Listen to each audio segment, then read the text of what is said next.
Hello Life Goals participants! Last Sunday, the message was Succeed in Finances. God assured me of the practices I was already doing, and He was challenging me to improve in areas I am not yet consistent with. Once again, we start by renewing our minds to have a right biblical perspective.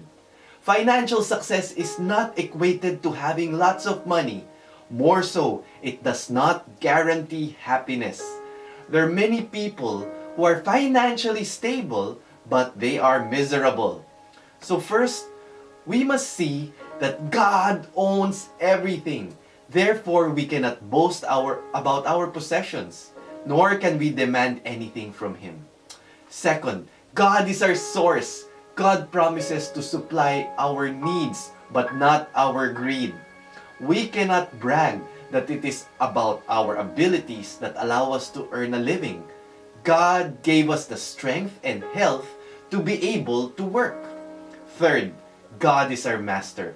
Therefore, we must let Him lead us to how we use the resources He entrusts to us. Money is a good servant, but a horrible master. So we must choose whom we will serve.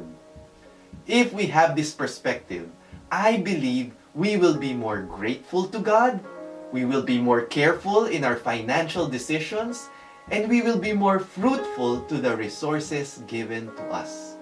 That paves the way to true financial success. We'll be able to please God regardless of the amount of money we have.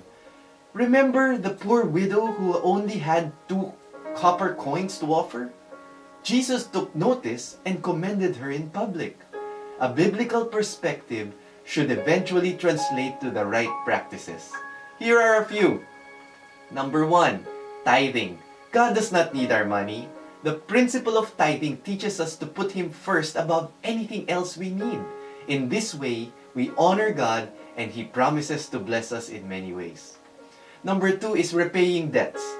Owing money to someone or to a bank puts us in a bind.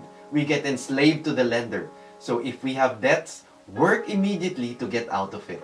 Number 3 is prayer. Since God owns our money, we can say that every financial decision is a spiritual decision. We must pray and seek God's guidance in all our financial matters.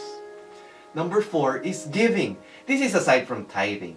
God will speak to our hearts as we hear about the various needs around us that we can support. So there are so many people and so many causes that are needy. Number 5 is stewardship. The Bible encourages to save, budget, so setting up an emergency fund, planning a big purchase, or making investments should be considered. If we do these practices, we'll experience God's presence and we'll have peace and contentment in our lives.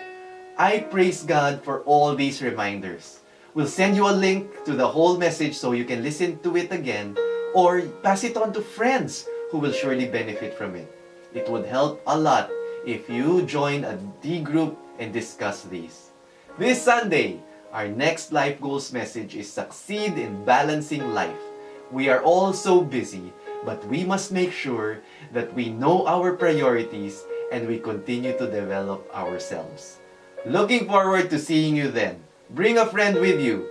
God bless you all.